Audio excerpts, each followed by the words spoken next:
विरोध प्रदर्शन शुरू हो गया है। यूजीसी विवाद पर सरकार का जल्द स्पष्टीकरण आएगा, नियम सबके लिए निष्पक्ष होंगे, ये कहा गया है सरकार की तरफ से। किसी के साथ अनुचित व्यवहार नहीं होगा, क्योंकि सवर्ण समाज में यूजीसी के नए नियमों को लेकर लगातार नाराजगी नजर आ रही थी। यूजीसी नियमों पर भ्रम दूर किया जाएगा, यह सरकार की तरफ से कहा गया है। शिक्षा मंत्रालय इस पर स्पष्टीकरण जारी करेगा। यूजीसी के नियमों को लेकर जो भ्रम फैला हुआ है उसे दूर किया जाएगा, यह कहा गया है। आनंद प्रकाश पांडे हमारे संवाददाता इस वक्त हमारे साथ मौजूद हैं।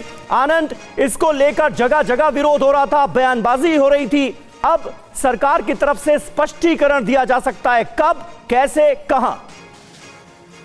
देखिए, 13 जनवरी को एक यूजीसी ने एक नया नियम लागू किया था, promotion of equity in higher education institutions graduation 2026।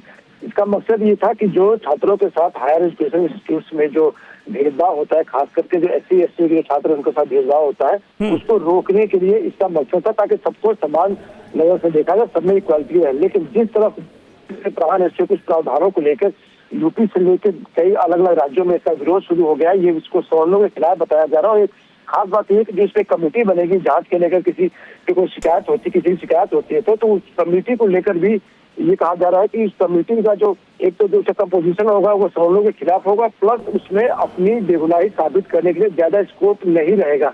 तो ऐसे में इसको लेकर लगातार विरोध हो रहा है। यूपी में आपने देखा कि एक दो अधिकारियों ने इस्तीफा भी दिया और धीरे धीरे ये मामला और बढ़ता जा रहा है, क्योंकि कल से संसद का सत्र शुरू हो रहा है। हालांकि जो अपोजिशन पार्टीज है वो खुलकर इसका समर्थन ही करेंगी, लेकिन सरकार को डर इस बात का है कि धीरे धीरे यूपी से लेकर देश के दूसरे राज्यों में बात फैलेगी और सवर्णों में जो नाराजगी फैलेगी। और सरकार का कहना है कि ये कंफ्यूजन है, इसको कंफ्यूजन को दूर किया जाएगा। हालांकि सरकार के अंदर भी एक चर्चा इस बात को लेकर थी कि जिस तरह से इस यूजीसी नियमों को लागू किया गया, इसको पहले और बेहतर तरीके से बातचीत करके लागू किया जाना चाहिए था। तो ऐसा जो विरोध हो रहा है, सवर्णों में जो नाराजगी देखने को नहीं मिलती। अब सरकार सतर्क हो गई है, कई राज्यों में चुनाव है, खास करके आने वाले समय यूपी में भी चुनाव है। ठीक बात है, यानी लाया तो ये गया है नियम इसलिए कि भेदभाव को खत्म किया जा सके, लेकिन इन नियमों के सामने आने के बाद सवर्ण समाज की तरफ से ये आवाजें भी उठ रही कि कहीं वो इस नियम के चलते खुद भेदभाव के शिकार तो नहीं हो जाएंगे। अब इस भ्रम को दूर करने की कोशिश सरकार की तरफ से की जाएगी। शिक्षा